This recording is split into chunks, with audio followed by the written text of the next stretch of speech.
তোমার চরণ লইনু শরণ, তোমার চরণ লইনু শরণ, শোক দুঃখ নিবার আমার, শোক দুঃখ নিবার। আহা শোক দুঃখ তুমি নিবারণ করো, শোক দুঃখ তুমি নিবারণ করো। তুমি যে গো ত্রিতাপহারী, ও গো আমার রসিক মুরারি, তুমি যে গো ত্রিতাপহারী, শোক দুঃখ তুমি নিবারণ করো। রসিক শেখর প্রেমের ঠাকুর, এ দাসে করুণা করো, এ দাসে করুণা।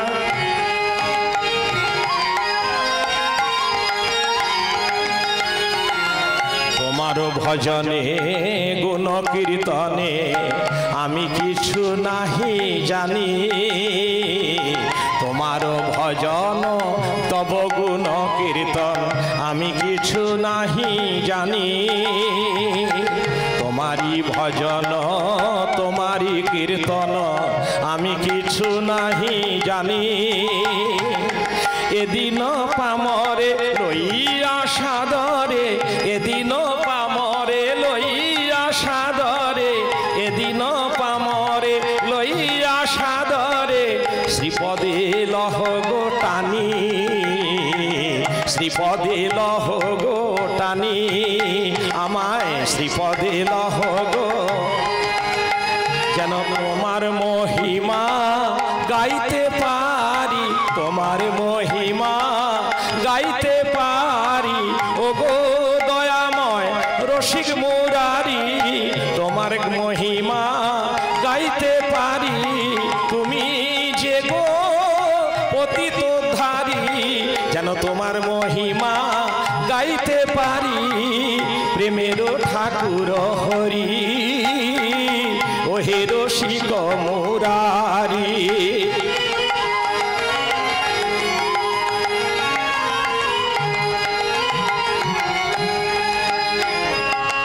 অচ্যুত নন্দন দিনের সজ্জন এলেল রোহিণী নগরে, অচ্যুত নন্দন দিনের সজ্জন এলে রোহিণী নগরে।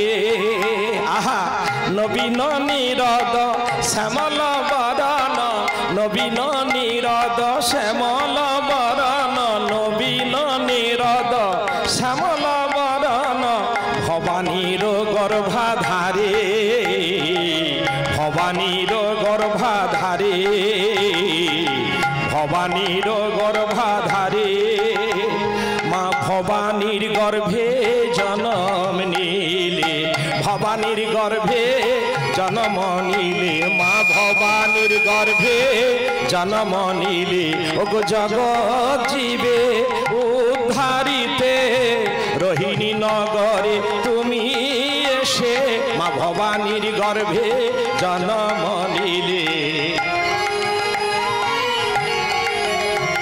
আহা তব গুণ কথা আমি কি বা জানি, ওহে প্রভু পতিত পাবন, তব গুণ কথা আমি কি বা জানি, ওহে পতিত পাবন।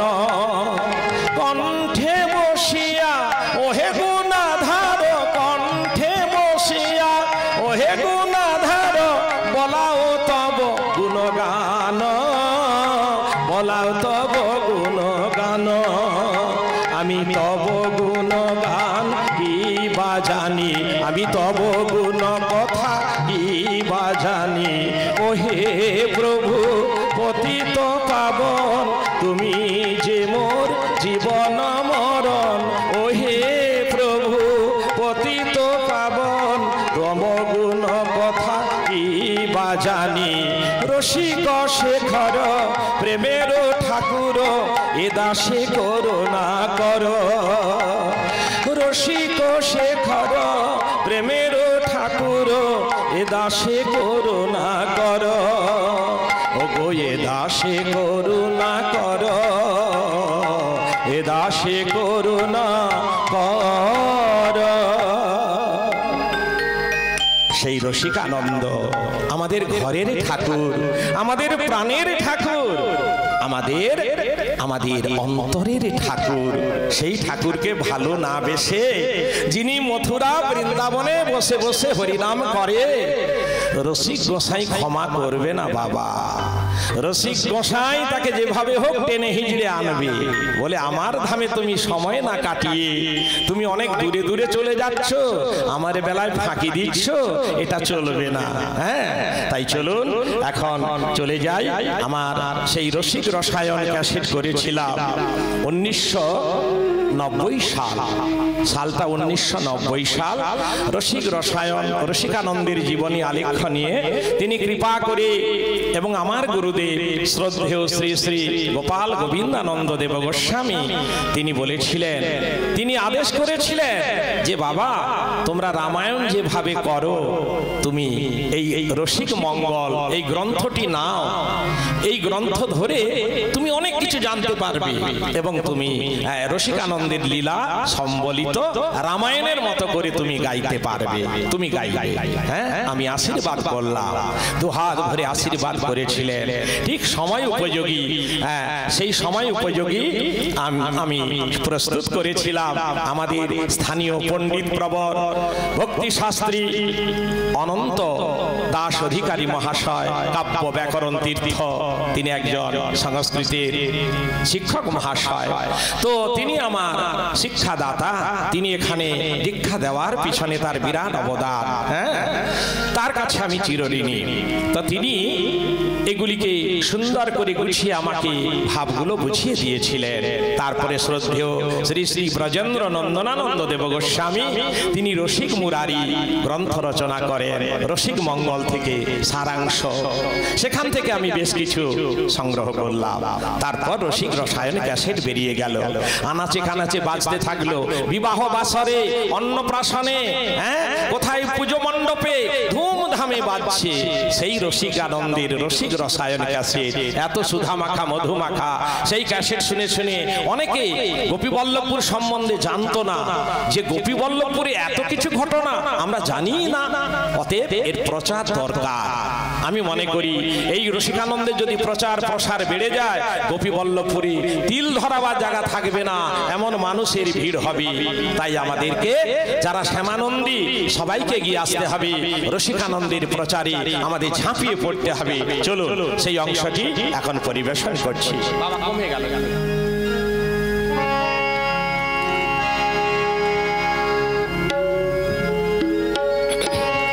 জয় রসিকানন্দের জয়, জয় রসিকানন্দের জয়। এই রসিক রসায়নে যিনি বাদ্যকার ছিলেন অরুণাংশু মাইতি, সেই বাজাচ্ছে তবলা। আপনারা বাজনাটা শুনে বুঝতে পারবেন।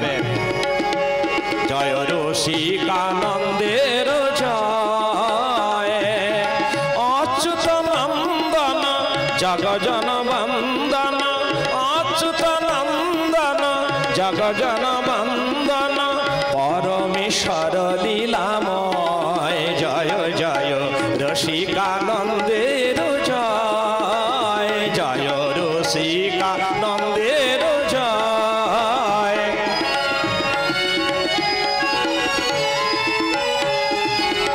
দীনজন পাবন পাতকী তারণ, নররূপ ধারী তুমি নারায়ণ।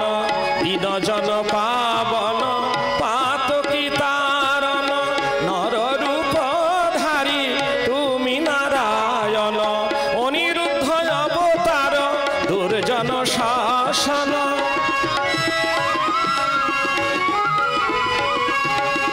অনিরুদ্ধ অবতার দুর্জন শাসন, ভক্তগণে দাও ভয়। জয় জয় রসিকানন্দের জয়, জয় রসিকানন্দের জয়।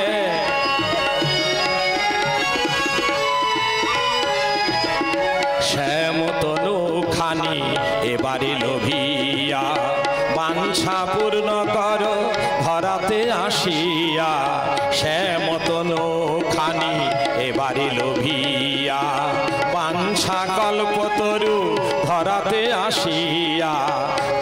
করুণার সাগর সৃষ্টি কর্ণধার পরম দয়াল ভবানী কুমার।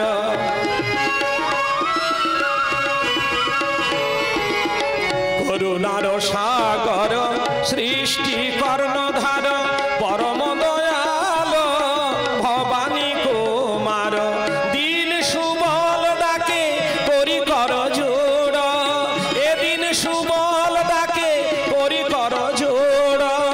ভঞ্জন করহ ভব ভয়, জয় জয় রসিকানন্দের জয়, জয় রসিকানন্দের জয়, জয় রসিকানন্দের জয়। রসিক মুরারি তিনি এসেছিলেন আমাদের সুপথে নিয়ে যাওয়ার জন্য, ভক্তির জগতে। তাই যখন তিনি আবির্ভূত হলেন রোহিণী নিবাসী জমিদার শ্রী অচ্যুতানন্দ পট্টনায়ক মাতা ভবানী দেবী, তাদেরকে আশ্রয় করে যখন জন্ম নিলেন। আর দেখুন কিশোর বয়স থেকে কি মুখে বাক্য স্ফুরণ হওয়ার সাথে সাথে যারা ভগবানের নাম করে সাধারণ নয়, তারা হলো জন্মসিদ্ধ মহাপুরুষ, ভগবানের প্রেরিত পুরুষ অনিরুদ্ধ অবতার। তিনি এসেছিলেন আমাদের ভক্তির জগতে নিয়ে যাওয়ার জন্য। তাই একদিন ওই পিতা ঠাকুর বলছেন, অচ্যুতানন্দ বাবা রসিক, তুমি এখানে এখানে ঘুরে বেড়াও, কোন ভাবে যে তুমি থাকো আমরা কেউ ভাব বুঝতে পারি না বাবা। তুমি সর্বদা কৃষ্ণ নাম করো। বাবা দেখো আমরা জমিদারের কাজকর্ম অনেক আছে, ভালো করে লেখাপড়ায় মন দাও, জমিদারি কাজকর্ম করতে হবে, এভাবে আনচান হয়ে ঘোরাঘুরি করলে চলবে না। তখন বলেছিলেন রসিক ঠাকুর, পিতা কৃষ্ণ মোর জ্ঞান, কৃষ্ণ মোর ধ্যান, কৃষ্ণ মোর প্রাণ ধন। আহা কৃষ্ণ মোর ধ্যান, কৃষ্ণ মোর জ্ঞান, কৃষ্ণ মোর প্রাণ ধন। আহা কৃষ্ণ মোর জ্ঞান, কৃষ্ণ মোর ধ্যান, কৃষ্ণ মোর প্রাণ ধন। সংসার বৈভব মিথ্যা দেখি সব, সত্যে কৃষ্ণে পরমান, সত্যে কৃষ্ণে পরমান।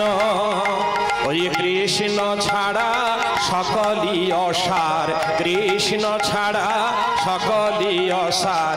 অগতির অগতি ভুবনের সার, কৃষ্ণ ছাড়া সকলই অসার, কৃষ্ণ ছাড়া। কৃষ্ণ সত্য ধন, কৃষ্ণ সত্য জ্ঞান, সত্য সে কৃষ্ণের লীলা। সত্য কৃষ্ণ ধন, সত্য কৃষ্ণ জন, সত্য সে কৃষ্ণের লীলা। সত্য বৃন্দাবন, সত্য গোপীগণ, সত্য বৃন্দাবন, সত্য গোপীগণ, সত্যে সে নন্দের লালা, সত্য সে নন্দের লালা, সত্য সে নন্দের লালা। তাই পিতা সত্যের সন্ধান করো গো সবাই, সত্যের সন্ধান করো গো সবাই, সত্যের সন্ধান করো গো সবাই। কৃষ্ণ ছাড়া আর গতি নাই, সত্যের সন্ধান করো গো সবাই।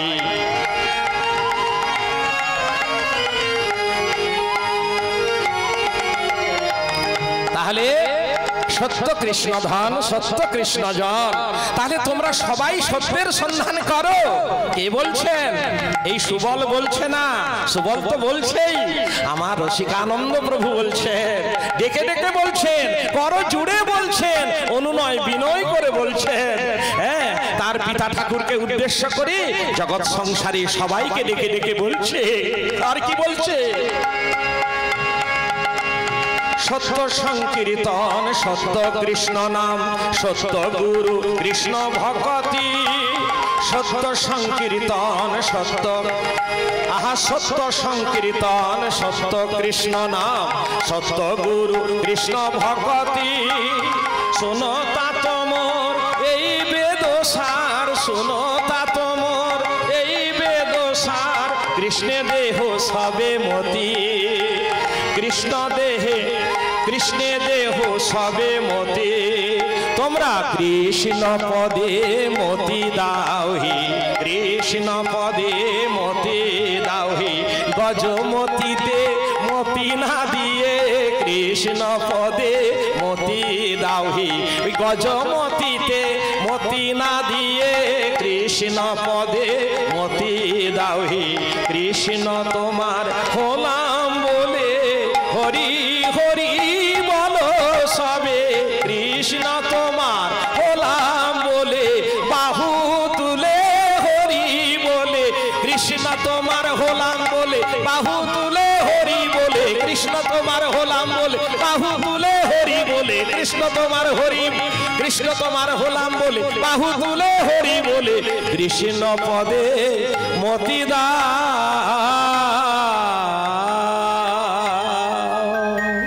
জয় রাধে জয় রাধে, হরি বল। এইভাবে আমার রসিক মুরারি বাচ্চাবেলা থেকেই সবাইকে জ্ঞান দিচ্ছে। তার পিতা যখন কিছু প্রশ্ন করছে ঘুরে এই ধরনের কথাগুলি পিতাকে বোঝাচ্ছে, শুধু পিতাকে নয় সমগ্র মানব জাতিকে বোঝাচ্ছে, মানব জাতির কল্যাণে, তার নিজের স্বার্থের জন্য নয়। হ্যাঁ, তাহলে এইভাবে বেশ বড় সড় হলো। তো যখন যৌবনে পদার্পণ করলো, তার পিতা অচ্যুতানন্দ ভাবলো ছেলেকে বিয়ে করে দিলে বোধ হয় ওর ভাবটা কেটে যাবে। হ্যাঁ, ভাবটা কেটে যাবে, ওকে বিয়ে করে বেশ করে সংসারে বেঁধে দেব, তাহলে কিন্তু ওর আর এই অবস্থাটা থাকবে না। ঠিক আছে, হিজলির বলভদ্রের কন্যা ইচ্ছামতির সঙ্গে বিবাহের প্রস্তাব এলো, প্রস্তাব সমর্থন করলেন। তাই বিবাহযোগ্য রসিক মুরারির বিবাহ কার্য সুসম্পন্ন হওয়ার পথে। হ্যাঁ, এমনকি তখন তো অরণ্যকিরণ অনেক জায়গাগুলো ঠিকঠাক ছিল না। তো শুনিন, তো সেই সময় আদিবাসী মাহাতোদের তখনও বসবাস ছিল। তো সেই আদিবাসী বন্ধুরা তারাও মাদলের ধ্বনিতে বাঁশির সুরে নৃত্য করত। রসিক মুরারিকে সাদর অভ্যর্থনা জানাচ্ছে। যখন তাদের পাড়া দিয়ে বধূর সঙ্গে আসছে, ইচ্ছামতি বউ হয়েছে, বর হয়েছে রসিক মুরারি।